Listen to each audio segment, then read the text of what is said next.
So if you want to make money online by selling AI, do yourself a favor and do not sell AI agents or do not sell end-to-end workflows or any of that bullshit. I've made myself over hundreds of thousands of dollars online by selling AI acquisition systems. And I know exactly what works and what doesn't work. And in this video, I essentially wanted to show you our lessons that we have learned that you don't need to go through anymore so that you can straight go to the most profitable niche that everyone is sleeping on where you can make the most amount of money. And don't get me wrong, selling AI still works. You're just in the wrong niche and you're just trying to do what everyone else is doing. And guess what? If you're doing what everyone else is doing, you're competing with all of these guys. And nowadays, we can just go on fucking Fiverr and pay an Indian $50 to get an AI agent set up. The competition is insane. So we need to understand a couple of points here. The first thing is we do have an AI desensitization going on. Everyone nowadays is now all of a sudden desensitized to AI. So imagine this, you take a walk and there's a car and you walk by and all of a sudden the alarm pops off and you're like, oh, scared, like, hey, what's going on? And you have an emotional response to it. But if you take every single day for straight a year and walk down a road and the car still jumps every single time with the alarm, you're not getting scared anymore. Like you do not anymore have an emotional reaction to it. It's just you're desensitized to it. And that's the exact same thing that has been happening in the market. I remember back in the day, like a couple of years ago, when GPT was still this new crazy thing, everyone jumped on AI. Everyone was posting about it. Everyone was making a video about it. Every unique mechanism all of a sudden was an AI growth mechanism, whatever. And everyone really leveraged AI as this new fancy thing, as the shiny object syndrome to get more traction in the business. For example, what we did is with our AI cold email customers, we used it in the copy. And once we added AI as a unique mechanism, we got more traction because this new fancy thing and people wanted it and people saw it as a different mechanism that all of the other people are using right now in the market. But it's not 2022 anymore. It's not 23 anymore. It's all of a sudden 26, close to 26 now. And people are completely desensitized. Like the analogy I gave you before of the car, when you take a walk and the alarm system pops off, that's the exact system that has been happening in the market all along now. The other thing that we need to understand is that you will not be able to differentiate yourself when AI is so publicly available to everyone. Like, look at the biggest AI channels in the space. We have so many people doing AI stuff. We have millions of views on these videos of how to create your first AI agent. Like I said before, you can go on Fiverr and essentially pay an Indian $50 to get your AI setup going. Like, that's insane. Do you know how much competition you will have if you're staying in this exact same market? Like, imagine you're outside and you go through an area where every single house looks the same. Same size, same color, same shape. And you walk down the road and all of a sudden there's one house that looks different. Do you think you will remember any of these houses that all look the same? No.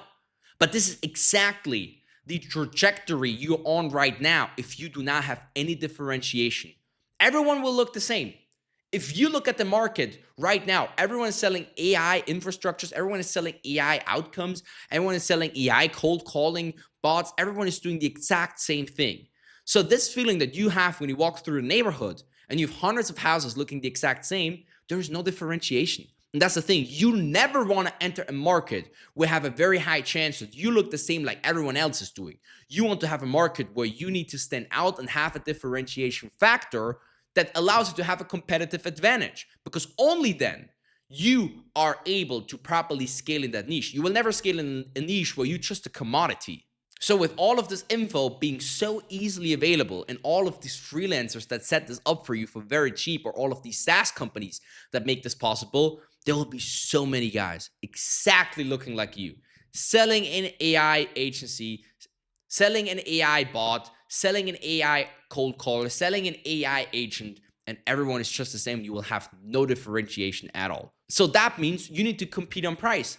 If the 16-year-old kid in that town can do the exact same thing that you can do because you're probably both even using the same setup or same platform, then why should they pay you twice as much? You will all compete on price, and that's the worst setup you can have in any business. The next thing I want to talk about is people buy an outcome and not a vehicle. Look, if you take a plane from San Francisco to New York, look, you don't give a fuck what jet fuel you have. You don't give a fuck what material the wings are or any of those things. You don't care. The only thing you want is to arrive safely at your destination. So why do you think that someone in a company would care if you're using that fancy AI and it end setup? No one gives a fuck. They just want the end outcome.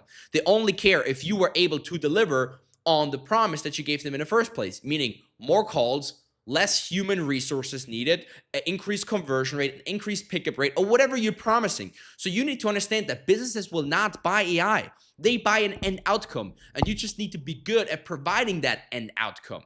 So again, you cannot just sell an AI anymore because it's not a thing anymore. And people don't even care about it anyways. They care about the end outcome.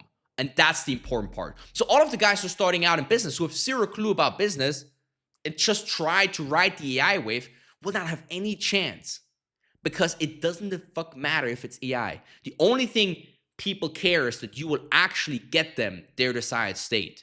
The desired state is not easily attainable by just one AI automation. You need to be properly able to deliver every single month on the customer lifetime value basis in order to run a proper business. There will be many, many failed AI businesses out there because the entry barrier is just so low, but the guys who really have business experience will have a very, very competitive advantage. And I can already see some comments saying, oh, that's all bullshit. I just work my ass off and I will make this AI agency work. And look, if you want to do it, that's great.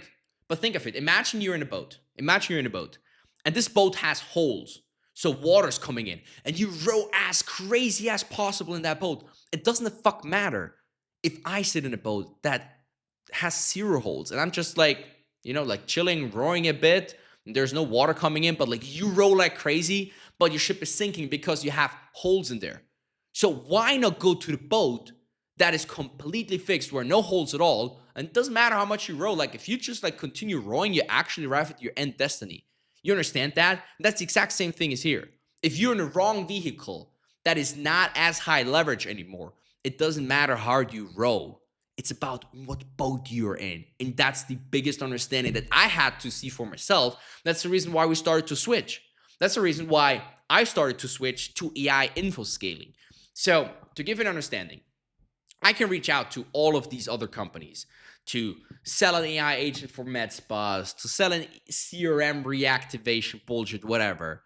But the biggest leverage by far I have in the creator economy. And no one in the creator economy is talking about AI. Yes, okay, yeah, you can use copywriting a little bit easier and all of that stuff, but there's not really a big hype around it. Like if you look at the biggest guys in the AI space, no one of them is talking about like taking care of like info products or like creators or anything of that. So that's a complete blue ocean niche that also has a high entry barrier. It's not that easy to scale like an info products with webinars and all of that stuff. You need to have a certain marketing understanding in order to even entry there. I cannot just go on Fiverr and buy this guy's agent and it will all of a sudden produce sales. No, it doesn't work like that. So that's a great thing. It has a harder entry barrier. But like if you've been for half a year or a year in business, like some of the online marketing space, the SMMA bubble, dude, you're going to have a big competitive advantage. You can make money very, very fast if you do things right.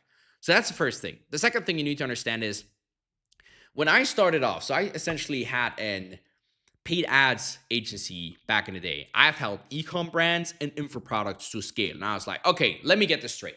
A business comes to me because they don't have enough traffic that buy their product. So I'm paying Meta to get that traffic onto their page so then they convert on the page. Okay, got it.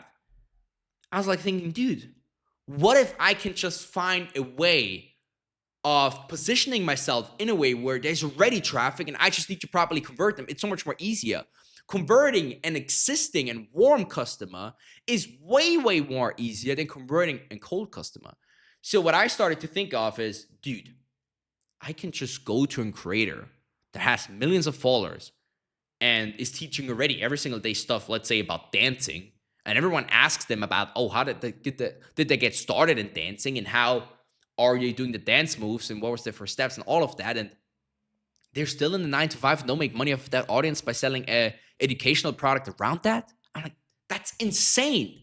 And this is where I started to first realize the magnitude of scale I can have if I have access to a reach of millions of people that already know, like, and trust the creator. I just need to put a proper offer in front of them and it will sell. And that's the AI part that no one is talking about. Does this need AI? No. But if you are planning to run a webinar, if you're planning to run warm-up emails, if you're planning to run lots of ad scripts and all of these things, dude, can you imagine how draining it was to write up a 2-hour webinar 3 years ago where there was no AI? And I sat there and wrote all of that shit down manually. It took me a whole weekend of pure work. And now I can come up with a complete structure for the webinar, add my audience document from the creator to it, and then just like completely rattle it down. And I just tweak the script a bit. Are you fucking kidding me? That is the AI component in info products and in the creator space that no one else is talking about. And you can take a big advantage of. And there's essentially 2 routes you can go. You can either monetize an audience of an existing creator, which works really well if, let's say, you're introverted, you don't want to show yourself as much on the internet, such as I'm doing right now, and you don't have really a skill, or you're just getting started. That works well in that case then. Then the only thing you need to do is set up a proper funnel, pitch to the audience, make sure everything is nice connected, have a delivery system on it, and that's it. You just take a percentage of it. I have friends that make hundreds of thousands of dollars of one single fucking creator every single month. I've made myself, and still do, multiple 5 figures or low-end 5 figures from a single creator by having this system. So that's the great thing. You have an infinitive scale of that specific system and that specific structure because you're just leveraging other people's audiences. You're just capitalizing on them. That's a great thing. You don't have this leverage in a fucking AI agent system that you set up for a hairdresser or like a salon or something like that. That's stupid. Like you don't have the scale that you have with creators. Like creators have so much leverage if things are done right. Okay. So the next thing that you can do, if you want to do that works well. We still did it on our end. It works perfectly fine. I love it. Been doing that since years, since the term growth operator even popped off. It works. It works.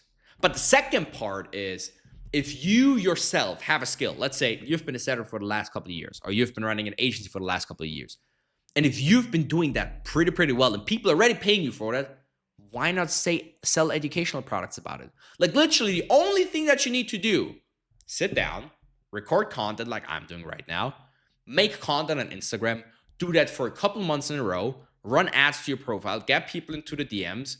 And if they watch your content enough and you're actually not as stupid and you're actually kind of a cool person, they buy from you. That's literally it. And I know guys in that space, dude, they are making 10, 20, 30, 50, 100, 80, 500, 800K per month with that specific setup. Doesn't matter if they sell courses on how to fucking be an American football player. Doesn't matter if they sell courses on how to do boxing or on how to quit alcohol or on how to talk with women. It works.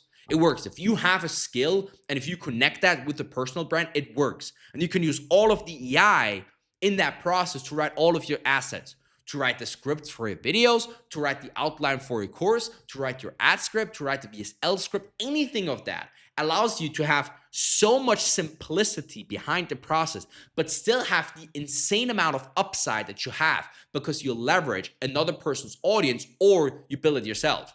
Like I said before, if you walk through an alley and there's like 100 houses that exactly look the same, but one stands out because it's different in terms of the color, in terms of the setup, and it just took a little bit longer to build that. But guess what? It looks different. This is exactly what future thinking is like. You're all thinking, oh, I'm a future-oriented person. I'm into AI and all of this thing. But all of you looking the same in a couple of years from now. If you build a brand, that's the only way how you will look different. And like Tai Lopez said, there's 2 things that will remain in the next couple of years. Nothing else. It's personal brands and AI. AI will scale as crazy as no one else, as nobody will ever predict it will happen. Like, this is insane how crazy it will be. ChatGPT predicts that 2030, we have 30 to 40% of the workforce being outsourced by AI. Like, that will be an insane change that will come with so many drawbacks we cannot even imagine. So that's the first thing. But then the second thing is, with all of this information out there nowadays, everyone can start a business. Dude, there's now 16 years. Like Nif, I've been with him on a trip. This dude is 16-year-old and rips like 400K months. The fuck? Dude, that did not exist a couple of years ago. And it only is because nowadays we have this access to this information that allows us to do these things, right? So in a couple of years, this will even increase, and then it will be so much competition, and then you will look like everyone else, will look like the exact same house that I just told you about. But if you have a different house, you stand out of the market. So that's the only thing I will maintain. I hope that gives you some value. I hope that gives you some insights. Actually, it did a lot for me too, man. I had a lot of cognitions, a lot of insights in this video. Better stuff. Hope you had an amazing time, and talk to you soon.